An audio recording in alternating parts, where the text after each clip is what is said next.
In this video, we're going to review how to name ionic compounds. So this is the method for naming that you're going to use when you look at a compound and you identify it as being ionic. The easiest way to know that something's going to be ionic is because the formula contains a metal. And if you recall, metals lie to the left of the staircase. So on your periodic table, and we'll get more to this, this little zigzag here we call our staircase. Every element that's to the left of it is a metal. Everything to the right is a non-metal. The only exception to that is hydrogen, which even though it's on the metal side is considered a non-metal.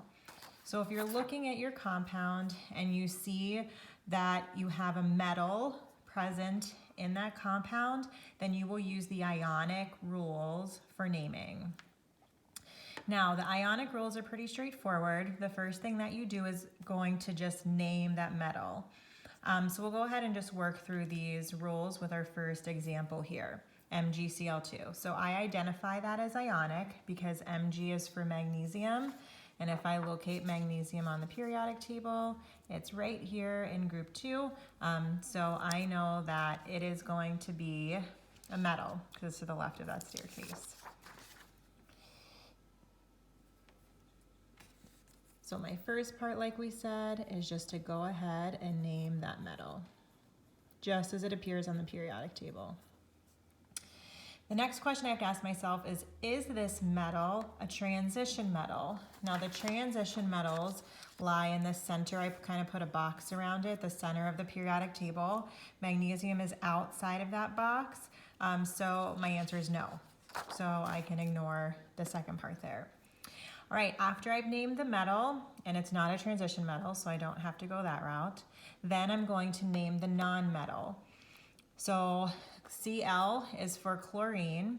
The only thing is with my nonmetal, I change the ending to "ide." So instead of chlorine, it would be chloride. Okay, and then that's the end of the first one. Okay, so let's look at my second example, which is Na2O. Again, I identify it as being ionic. Na is for sodium, and Na is right here, which again is on the left of the staircase, so it is a metal, so we would use these rules to name it. So we'll go ahead and name the first one sodium. If I look at sodium on the periodic table, is it a transition metal? No, because it's outside of that box. So I can ignore the next part, and then finally I name the non-metal, which is oxygen, changing the ending to "ide." All right, my third example, again, ionic compound because I see a metal. Ni stands for nickel. I need to check my metal. If I look up Ni, I see that it is part of the transition metals. So I am going to have to do an additional step. Just real quick, I put a note on here. There are 3 elements that are in that kind of box that are omitted from this rule, and that's zinc, silver, and cadmium. I kind of put this note up here that zinc, silver, and cadmium always have these charges. So those are not included in my normal transition metal rules. Additionally to that, there's actually 2 elements, tin and lead, that are outside of those transition metals that still follow those rules because they can be either a 2 or a 4. That's the thing with transition metals, is unlike these groups that all have set charges, which we'll discuss whenever we're going through formula writing, transition metals have a bunch of different possible charges, so that's why we have to take an extra step when naming them and include a Roman numeral that tells us what its charge is. For example, nickel can be a +1 or +2, and we need to make sure that we specify which one it is in the compound.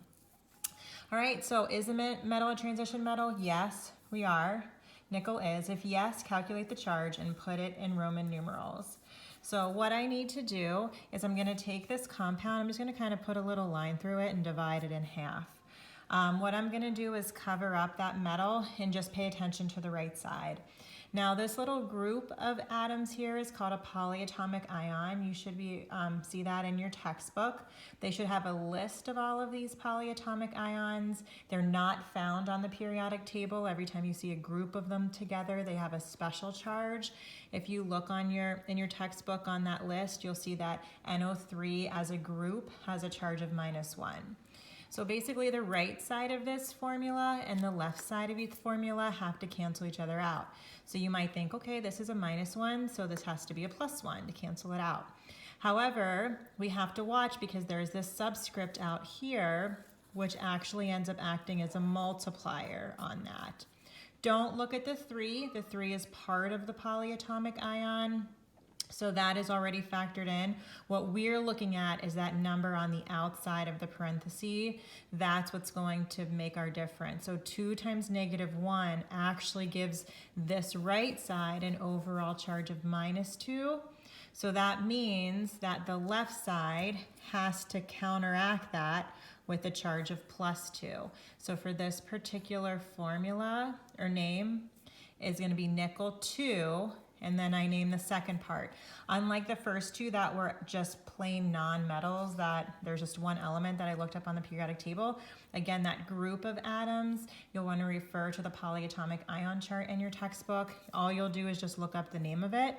Whenever you find it, you'll see that it's called nitrate. So that's how we would name that one. All right, going backwards, if we're given the name and want to generate the formula, again, this is only going to work for ionic compounds, so we have to have a metal involved. And I've listed out just kind of the version of the steps that you're given in your text.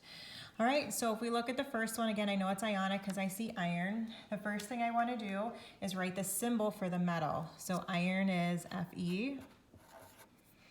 Okay, then I want to write the symbol for the nonmetal. And in this case, I'm skipping this for now, selenide. If you look at that, selenium on the periodic table is Se.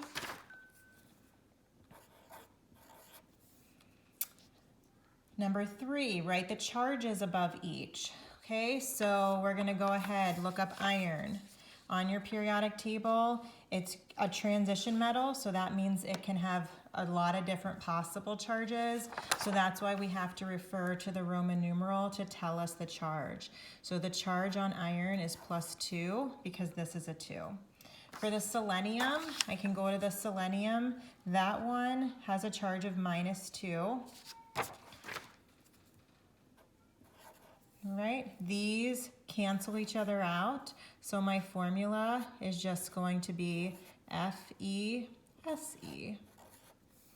Okay.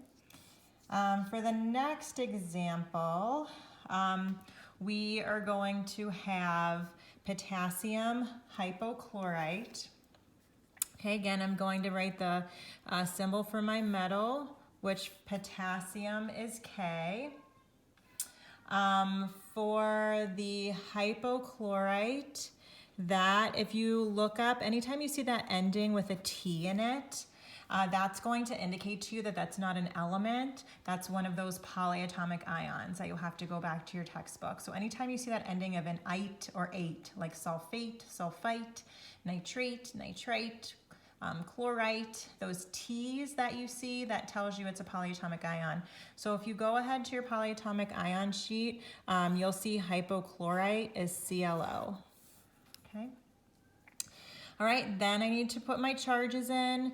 This is a +1, this is a -1.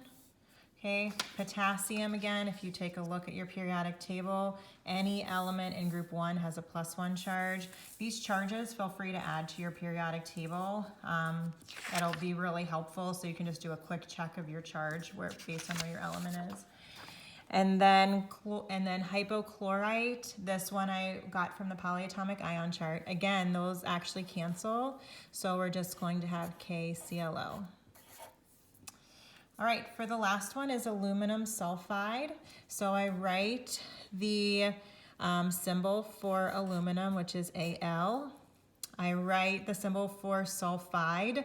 Again, that ending of "ide" with a D tells me it's just the element, so sulfur. Now I got to fill in my charges. I'm going to go and find aluminum. Aluminum is in the group with a +3 charge.